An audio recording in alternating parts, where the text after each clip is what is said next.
في كل 10 رجال هناك 9 يحبون التعدد، أما العاشر فكذاب.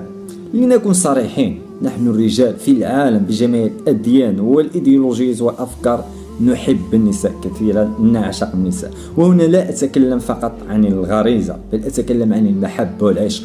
نحن الرجال مثل الآباء، فكل أب يحب أن تكون له 4 بنات، وكذلك يحب أن تكون له 4 نساء. كما يستطيع أن يحب 4 بنات، يستطيع كذلك أن يحب 4 زوجات. الفرق هو أن في الإسلام يؤطر ذلك، يؤطر الزواج في حدود 4 زوجات. أما في القوانين الأخرى في الدول الغربية فالقوانين تحرم ذلك، تسمح للرجل بزوجة واحدة. لكن هذا الرجل في الدول الغربية الغير المسلم فتجده يتزوج زوجة واحدة، لكن قبل تلك الزوجة وبعدها تجد أن لديه العلاقات مع الكثير من النساء، لأنه يعتبر أن ذلك شيء عادي، لم يرتكب أي خطأ. حتى نفسيا يشعر بالراحة حينما يفعل ذلك، فقط أنه يستمتع بالحياة. أما المسلم فالإسلام يؤطر ذلك في حدود 4 نساء.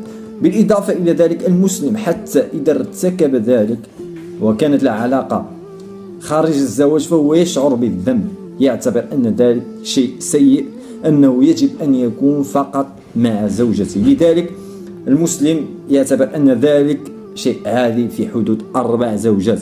بالإضافة إلى ذلك المسلمين اليوم يشق الأغلبية، ليس جميع، ففي الخليج، لا أتكلم عن الخارج بل أتكلم عن الأغلبية، أغلب الدول المسلمة اليوم الشباب يشق عليهم حتى زوجة واحدة. والكثير من الشباب تجدهم طول حياته لم يلمس ولو امرأة واحدة، ما بالك بأن تكون له 4 زوجات، فواحدة تشق عليه. لكن فقط ما أريد أن أقوله هو بكل صراحة أننا الرجال نحب النساء، وأي رجل يتمنى أن تكون له 4 نساء كما يحب، أي كما يستطيع أن يحب أن تكون له 4 بنات. نستطيع أن نحب 4 نساء كما تستطيع الأم أن تحب 4 أبنائها، 4 أبناء أو 4 بنات. فالله سبحانه وتعالى رزق الرجال قلبا مثل قلب الأم، يستطيع أن يحب جميع أبنائه. فالله سبحانه وتعالى رزق الزوج قلبا كبير مثل قلب الأم، تستطيع أن تحب جميع أبنائها بنفس الطريقة بنفس الدرجة.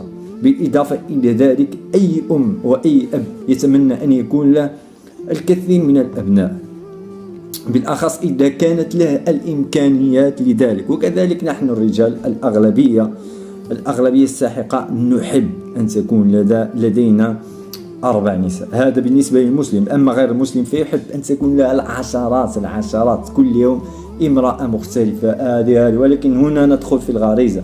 أما حينما تكون لك 4 زوجات تستطيع أن تحترمهم في علاقة شرعية، تستطيع أن تحبهن حبا حقيقي. لكن الأغلبية لأنه يحب زوجته الأولى وحفاظا على مشاعرها، حفاظا على أحاسيسها، حبا لها، لا يتجرأ على هذا الأمر أو يترك هذا الأمر فقط حفاظا على مشاعر زوجته، لأن أغلب النساء اليوم يعتبرن ذلك شيئا سيء، إهانة لهن أو غير ذلك. لذلك أغلب الرجال اليوم وإن كانوا مسلمين يتركون ذلك حفاظا على مشاعر زوجاتهم.